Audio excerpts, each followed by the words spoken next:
A Body of Doctrinal Divinity, Book 2 of the Acts and Works of God by Dr. John Gill. Chapter 1 of the Internal Acts and Works of God and of His Decrees in General, narrated by David Clarke. Having considered the nature, perfections and persons in God, I shall now proceed to treat of His acts and operations, which are such as are worthy of a being possessed of those perfections which have been described, and so must be worthy of our notice. God is all act, if one man so say, having nothing passive in him, and therefore must be active and operative.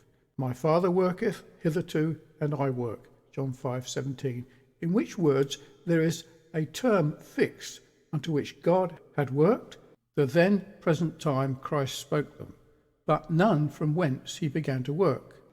He had not only worked in providence till then, since the creation, and not only at the creation, but from all eternity. His active and eternal mind had always been at work. The thoughts of his heart were always employed in divesting, forming, and settling things that should be done in time. And as the three divine persons were taking infinite delight and pleasure in each other, so in the foreviews of what would be done by each of them in time, for the setting forth and manifestation of their glory.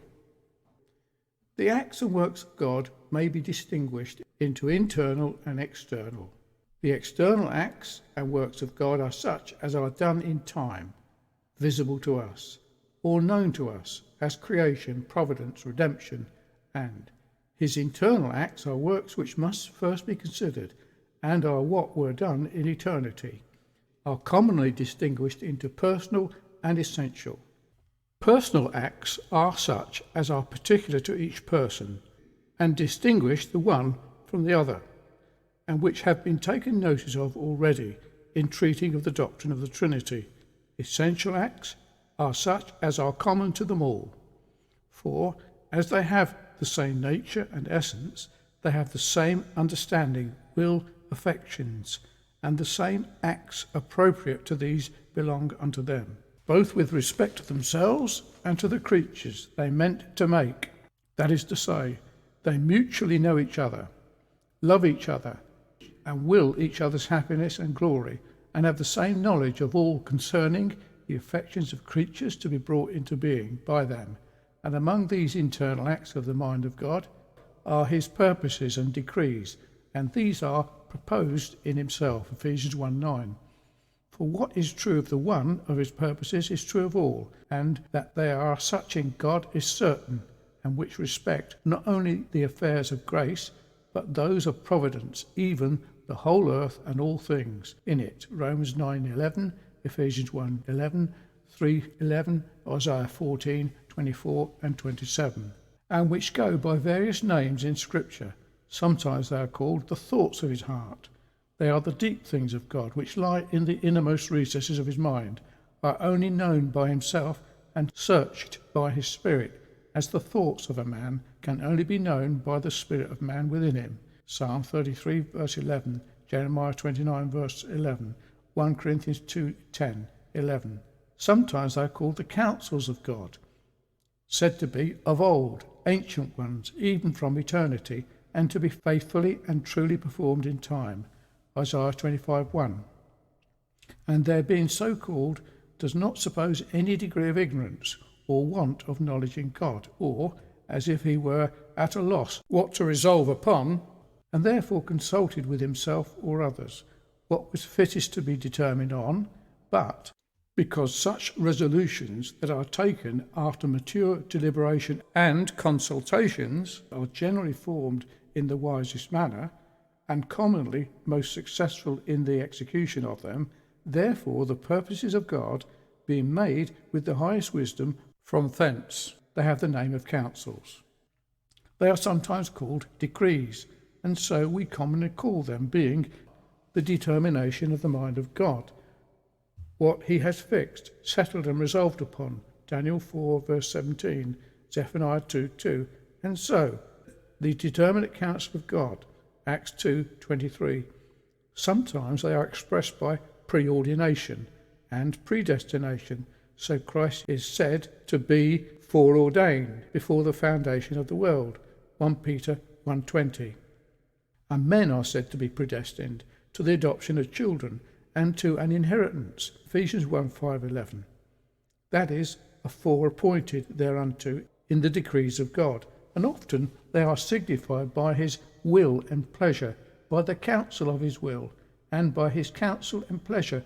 Romans 9:19, Ephesians 1:11, Isaiah 46:10. They containing and expressing his mind and will, that it is his pleasure should be. Now concerning these may be observed, first, the proof to be given of them, and that there are decrees and purposes in God. Purposes in God, not merely ideas of things future, but settled determinations concerning them, which may be evidenced from the nature and perfections of God. God is a spirit, uncreated, infinite, operative, and active. He is a pure act, as before observed, and must have been forever active in himself. His eternal mind must always have been employed and continually at work, as the mind of man is never without his thoughts, and the understanding of his acts and his will, and the will of his and its volitions. So God never was without thoughts of his heart, the acts of his understanding, the volitions of his will. The sovereignty of God over all and his independency clearly show that whatever is done in time is according to his decrees in eternity. For if anything comes to pass without the will of God, or contrary to it, or what he has not commanded, that is decrees. Lamentations 3:37. How is he sovereign, being that does?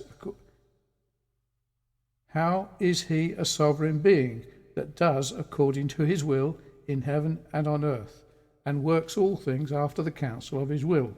Daniel 4:35, Ephesians 1:11. And if anything is by chance and fortune, or the mere effect of second causes and of the free will of men, independent of the will of God, and if he works under these in subserviency to them and takes his measures of operations from them, then he must be dependent upon them. And how then can it be said with truth that of him and through him and to him are all things? Romans 11:36. The immutability of God requires eternal decrees in him concerning everything that is in time. For if anything is done in time that did not fall under his notice and will in eternity, this must be new to him and produce a change in him. Or if an after will in him arises in him respecting anything he would have done, which he willed not before, this argues a change in him, whereas in him there is no variableness, neither shadow of turning. The knowledge of God supposes and clearly proves and establishes the decrees of God. He is a God of knowledge. By him actions are weighed. 1 Samuel 2:13. He has knowledge of all actions done in time, and such an exact knowledge of them as if they were weighed by him and before him, and this knowledge of him is not successive as they are performed. Known unto God are all his works from the beginning, or from eternity. Acts 15:18.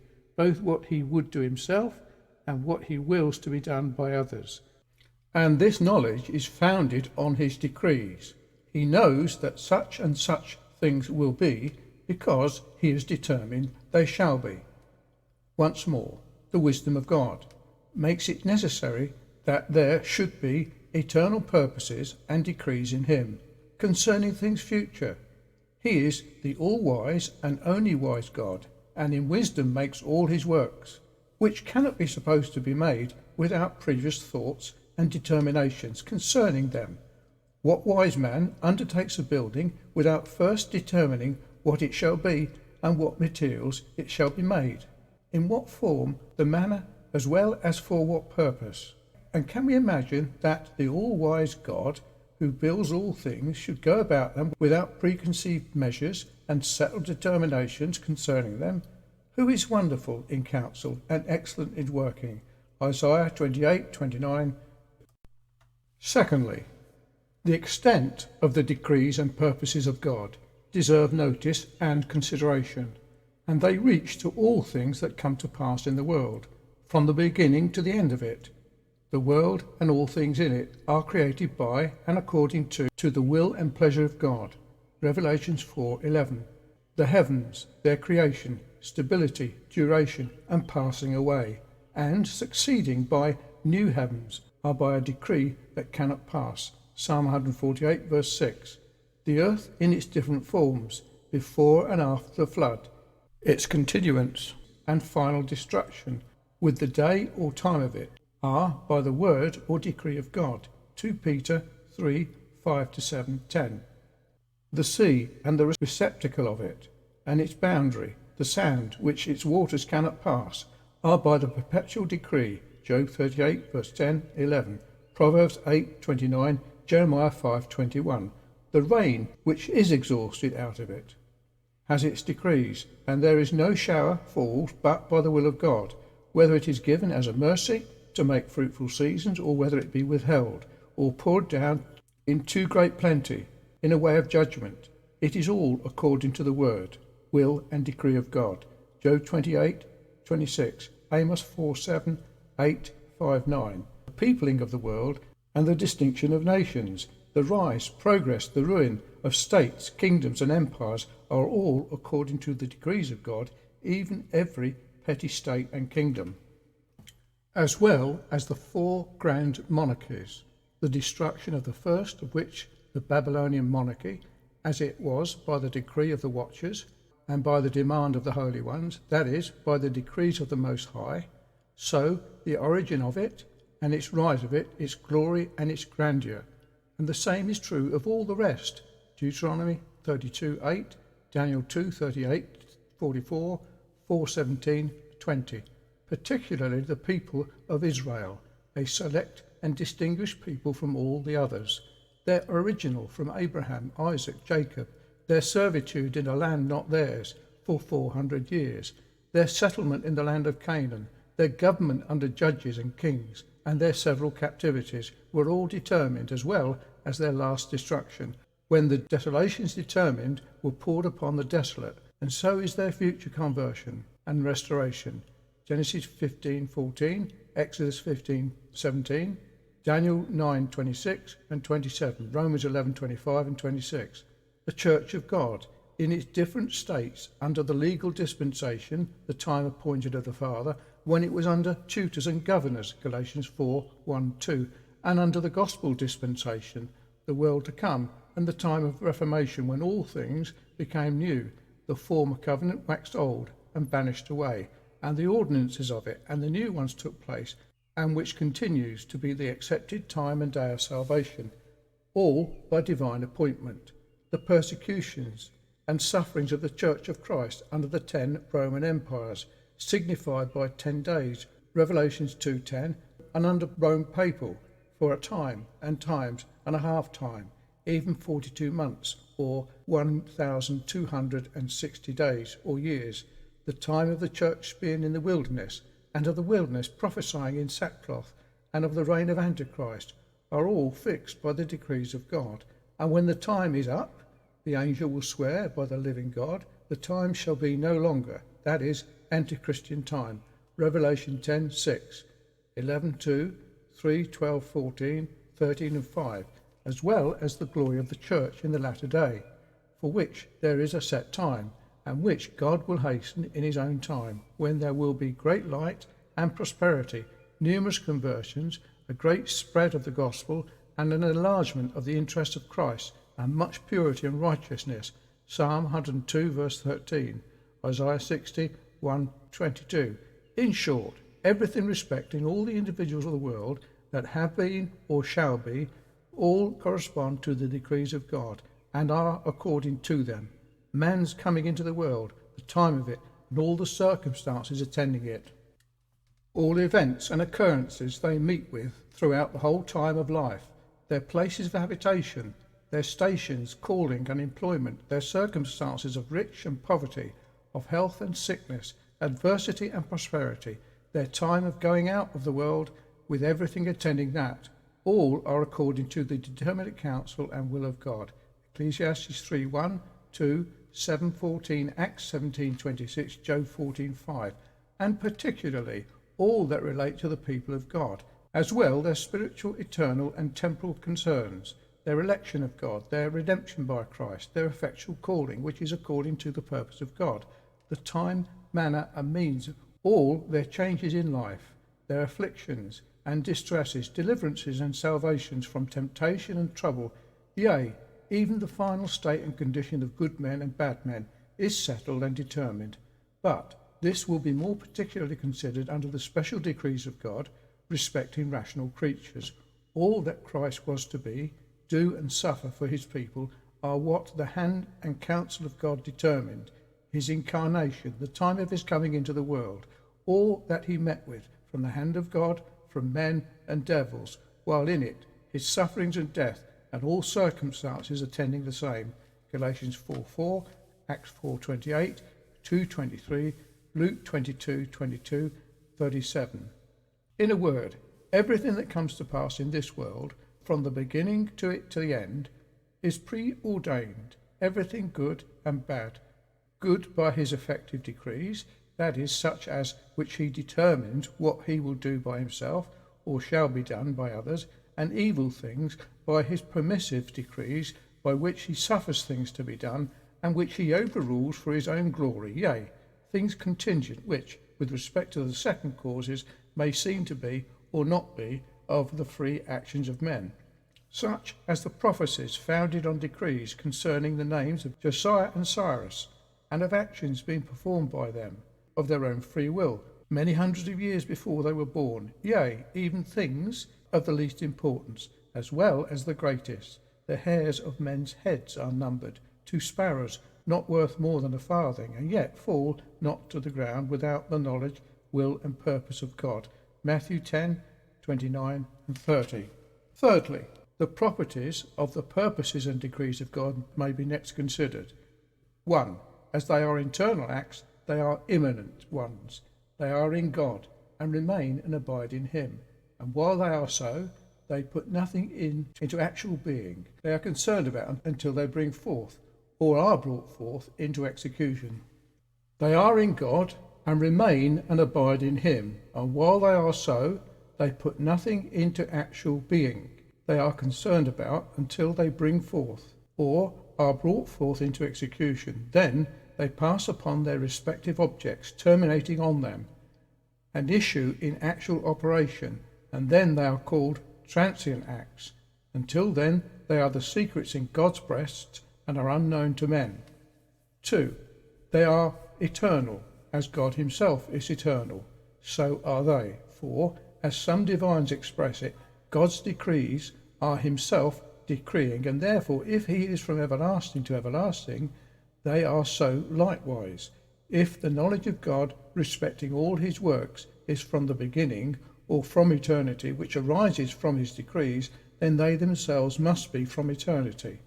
And if the particular decree of election was before the foundation of the world, as it was, Ephesians 1:4, the same must be true of all the decrees of God, which are all of a date. For no new will, nor new act of will of God arises in him in time. 3. The decrees of God are most free. They are the free acts of his will, without any force or compulsion, and are not influenced by any motive from without himself, as he will have mercy on whom he will have mercy, and exercises it freely on whom he pleases. So he freely decrees to have mercy as he pleased, as he hides the things of the gospel from the wise and prudent, and reveals them unto babes, as seems good in his sight, he freely determines so to do. Indeed, having made those decrees, there is a necessity of the performance of them, but making of them was quite free. 4. They are most wise decrees. As God is a wise being, and does all his works in wisdom, so his decrees are laid in the deepest wisdom, which, though unsearchable by us, and may be unsearchable to us, yet there is, as the apostle expresses it, a speaking of them a depth of the riches and the wisdom and the knowledge of God in him. Romans 11:33. 5. They are immutable and unalterable. They are the mountains of brass, out of which come forth the horses and chariots, and executioners of his divine providence, signified by mountains for their immovableness, and by mountains of brass for their great stability and firmness. Zechariah 6:1-8. The decrees of the Medes and Persians, when signed and sealed, were not to be changed or altered, but these are more unchangeable and unalterable than they were. We read of the immutability of the counsel of God, Hebrews 6:17. His purposes and decrees, which like himself are the same today, yesterday and forever, without any variableness or shadow of turning. 6. The decrees of God are always effectual. They cannot be frustrated or disannulled, or become of no effect. For the Lord of hosts hath purposed, and who shall disannul it? And his hand is stretched out, and who shall turn it back? Isaiah 14:27. The purposes of men are often frustrated through want of foresight, not being able to foresee what may turn up, which may hinder the execution of their designs, but no unforeseen accident can arise to put any stop to the ways of executing the decrees of God, since all things are at once in his eternal view, who sees the end from the beginning. Men sometimes fail to bring their resolutions into execution for want of power, but God is omnipotent and is able to do, and therefore does whatsoever he pleases. He is in one mind, and none can turn him, and what he desires he does. His counsel stands, and he does all his pleasure, and the thoughts of his hearts are to all generations. To say no more, the end of the decrees of God is his own glory. He has made, that is, appointed all things for himself, for the glorifying his perfections. Proverbs 16:4. There may be and are inferior ends to the goods of his creatures, but his glory is the supreme end, and all others are subordinate to it.